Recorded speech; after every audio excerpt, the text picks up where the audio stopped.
In the beginning, ere the stars were kindled, or the foundations of the worlds were laid, there was love.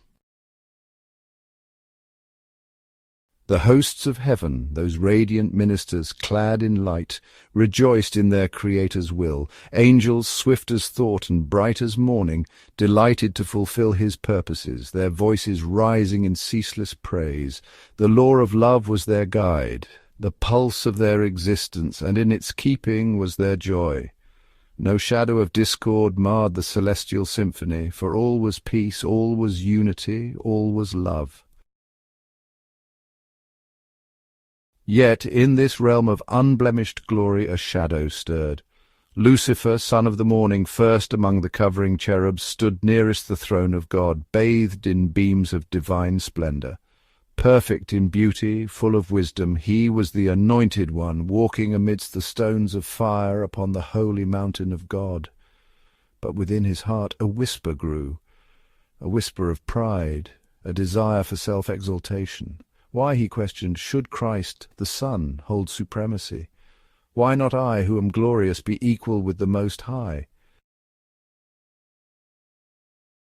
Thus began the great controversy, a rift in the harmony of heaven. Lucifer, cloaked in secrecy, sowed seeds of doubt among the angelic host. With cunning words he veiled his ambition as zeal for freedom. Claiming the laws of God were chains upon their exalted natures. We are holy, he declared, and need no restraint. Let us cast off the yoke of obedience and claim the honor due to us. His voice, sweet as honey, yet sharp as a blade, wove discontent into the hearts of many. The Son of God, in mercy boundless, stood before the heavenly council, proclaiming the justice and goodness of the Father's will. He, who shared the Father's throne, had wrought all things in love, seeking not his own glory, but the joy of all created beings. The angels, gathered in their unnumbered throngs, 10,000 times 10,000, bowed in adoration, their songs rising like a tide to affirm Christ's rightful place. Yet Lucifer bowed not in heart. Pride, that ancient serpent, coiled within him, and envy of Christ's honor burned anew.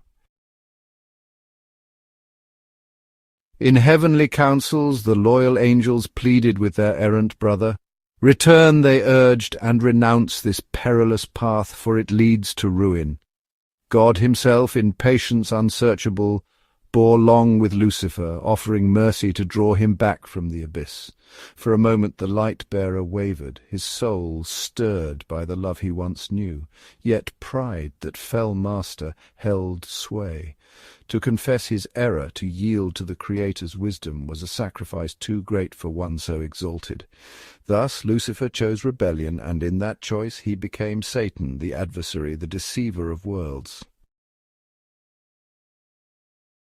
Satan's voice now rang with defiance. He declared the Father unjust, his laws a burden, and promised his followers a new order, free from the sovereignty of heaven. Many angels, swayed by his sophistry, joined his cause, blind to the ruin they courted. The loyal angel, steadfast in love, warned of the consequences, but Satan's deceit was mighty. He cloaked his rebellion in mystery, accusing the faithful of disloyalty, twisting truth into shadow. Even as he stood, uncommitted at first, his words poisoned the air, and division crept through the courts of heaven like a frost upon a summer bloom. Yet the eternal sovereign did not destroy the rebel.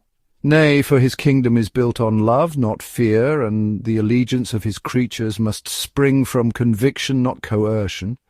Had Satan been cast down in that hour, some would have served God from dread, not devotion. Thus infinite wisdom permitted the adversary to unfold his designs, that all might see the fruit of rebellion. The universe entire, angels, worlds, and beings yet unmade, must witness the nature of sin, its discord, its ruin, its sorrow.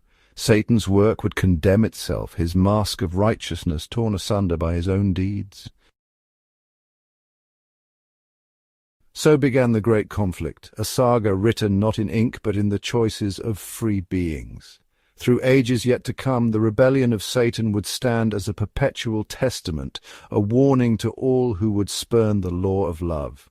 For though clouds and darkness enshroud the throne of God, righteousness and judgment are its foundation. His ways are just, his purposes unerring, and in the fullness of time all will see that the high and lofty one, whose love changeth not, hath wrought all things for the blessing of his creation. And thus the account of sin's beginning is told, not as an end, but as the prelude to a greater story, wherein love shall triumph and the harmony of heaven be restored for evermore.